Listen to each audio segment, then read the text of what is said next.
today. Ladies and gentlemen, please welcome Dr. Glen House.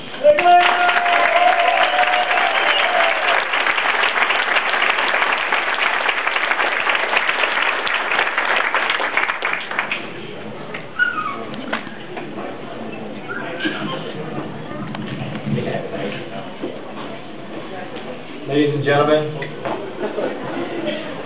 distinguished faculty in the University of Colorado, Executive MBA Class of 2010, it is my honor and pleasure to share with you a few words on behalf of my class. Ni hao, xi xi. That means hello, and thank you for coming. For your benefit and mine, I'll do the rest of it in English. Around 2.5 years ago, many of us began to do our own cost-benefit analysis. For some like me, it was our first. We were weighing the enormous cost and the significant time commitment versus the benefit of obtaining a first-rate executive MBA. In fact, many of us had input from our spouses and family members concerning the sacrifice that they would be making as we spent endless hours studying at night and on the weekends. We asked ourselves many questions. How will this benefit my career, my job, my future? Will this lead to a promotion, a faster climb up the ladder, or will I be king of the hill? How will I pay for it, and how much time will it really take to study every week? Whatever the individual questions each of us asked, we came up with the same conclusion. The cost-benefit analysis was weighted towards the MBA, and we all began class 21 months ago. We came together on the first day and began to introduce ourselves and tell a little bit about who we are and what we do. Quickly we realized that we were a very broad slice of society. The entire spectrum of the political landscape seemed to be represented, and this was evidenced by an announcement by a student. Education and work backgrounds were diverse. We had people from for-profits, non-profits, someday hopefully profits, and government, or AKA those who weren't quite sure yet why profits matter. Giant corporations were represented, such as Pepsi, Hewlett-Packard, and Motorola.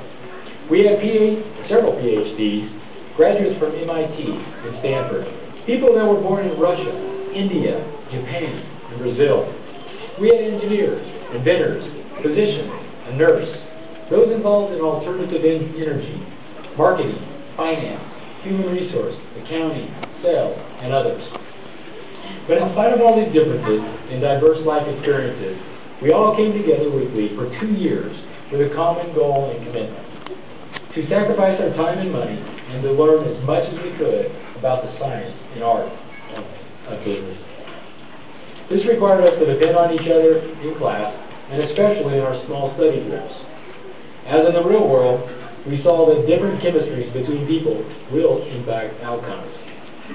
This soon appeared to be the unspoken and unwritten education that we all signed up for. Over the last 2 years, many events occurred worldwide. It seemed like yesterday when we first met for our orientation and our first day of class. Although in this 2-year period, a lot has happened around the world. 160-year-old Lehman Brothers filed for Chapter 11 bankruptcy protection, laying the catalyst for the global financial crisis.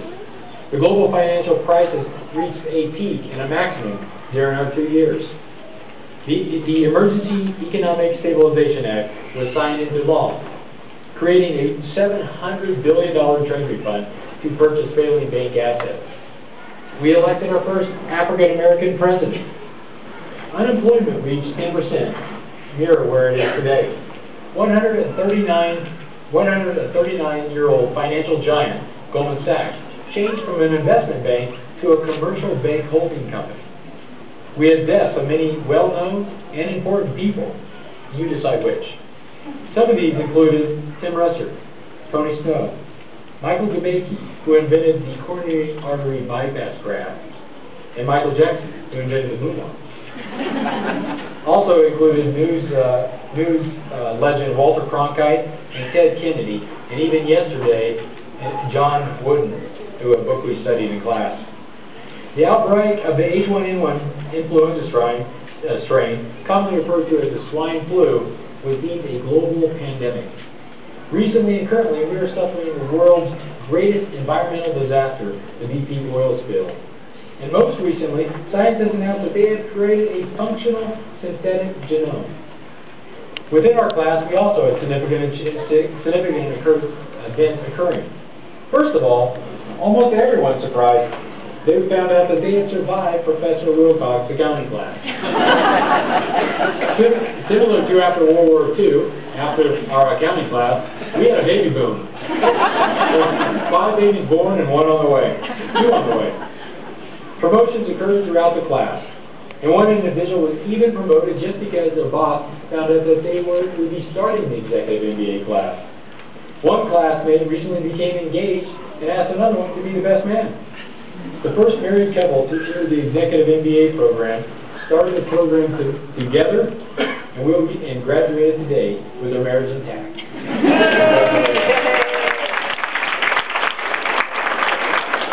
Another classmate's company received a hostile acquisition bid while we were learning finance valuation techniques. Based on our education, that person was able to take part in the valuation analysis with the finance department. And as we returned from China, a press release was sent out announcing the acquisition of this company for $4 billion. One classmate's 2-year experience would have made a great country western song if only she had been riding on a train in the rain with a one-eyed, two-legged dog. Another student's company moved him to Houston between the first and second year of our program, and he continued to fly back week after week, every week of the second year of our class. One study group created a product that is now commercially available.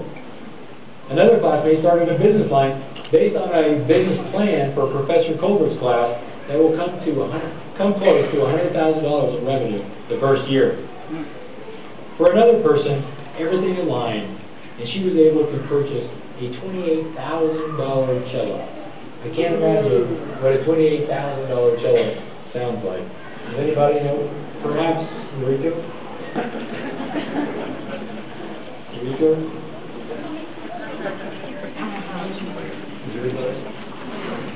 Eureka? I think she's not listening.